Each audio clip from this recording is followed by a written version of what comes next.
Hello, Stephen Bedard here.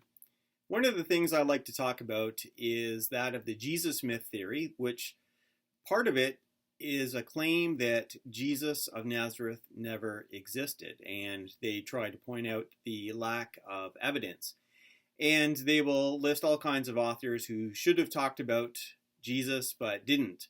And in most of those authors, there are very good reasons. In fact, there's no reason to expect that they would ever mention Jesus.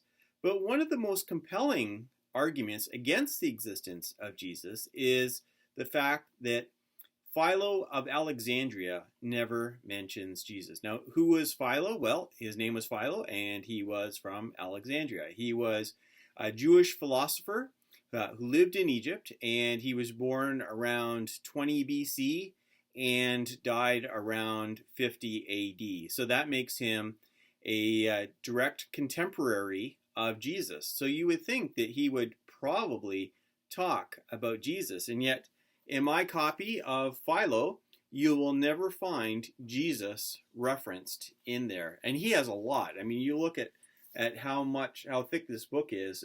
Philo wrote a lot. He probably wrote as much as any single author in the first century when we're talking about Jewish writers.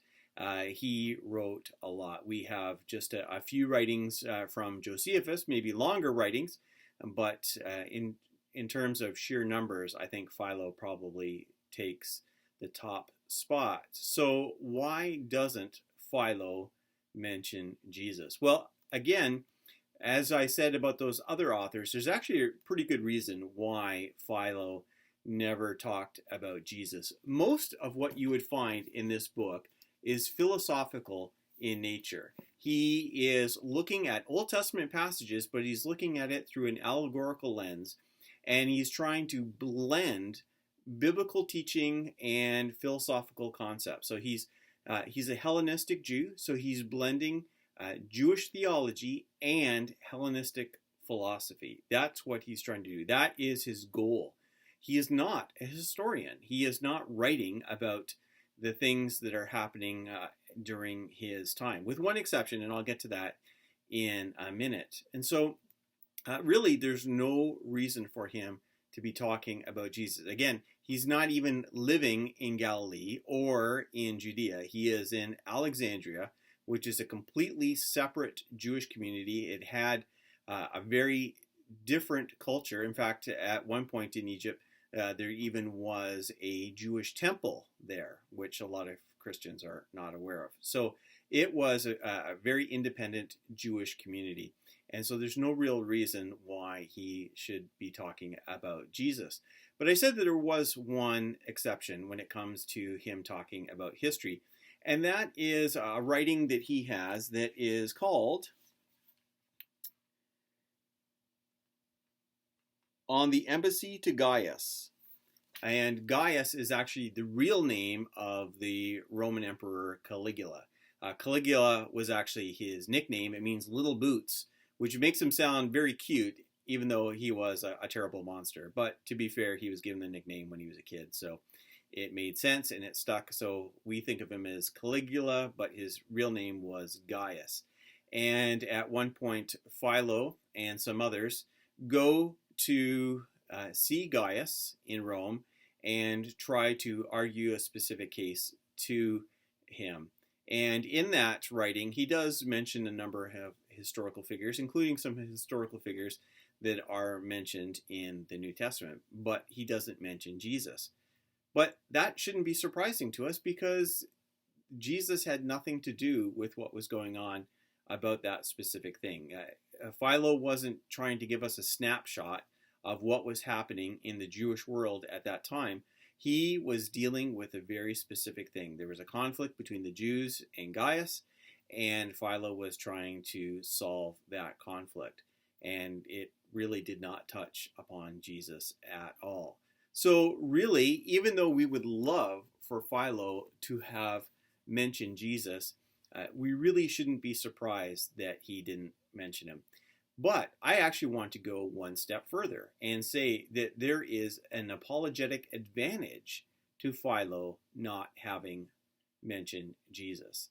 And that has to do with our friend Josephus, who lived just a little bit after the time of Philo. It basically comes from Philo, and then right there is Josephus. And there is a well-known passage where Josephus mentions Jesus, and there are three interpretations of that passage. One is that exactly what Josephus says about Jesus there is what Josephus wrote. And that is unlikely because it sounds way too Christian. It doesn't sound like the kind of thing that a non-Christian Jew would say. Another option is that a Christian took what Josephus wrote and then added to it to make it a little bit more Christian.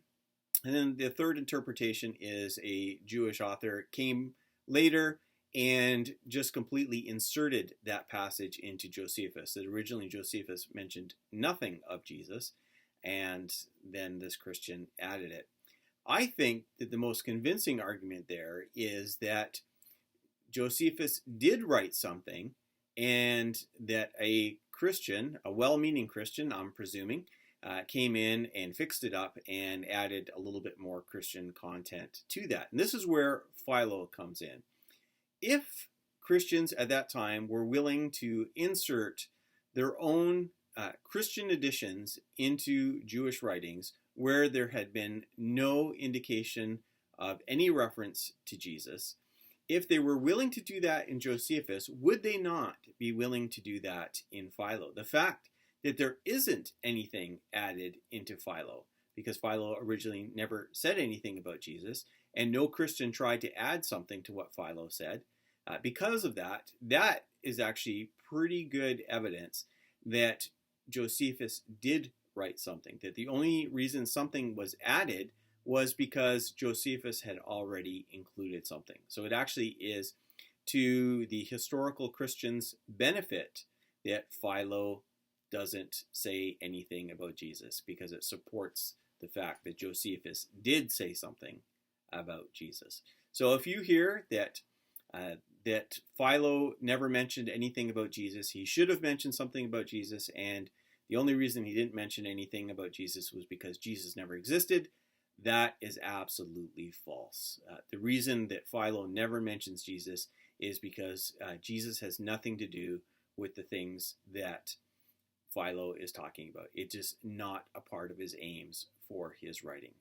And that's what I want to share with you about Philo and the historical Jesus. I encourage you to check out my Jesus Myth Theory page, which is jesusmyththeory.com, where I talk a lot about these things. And you can also visit me at my other website, stephenjbedard.com.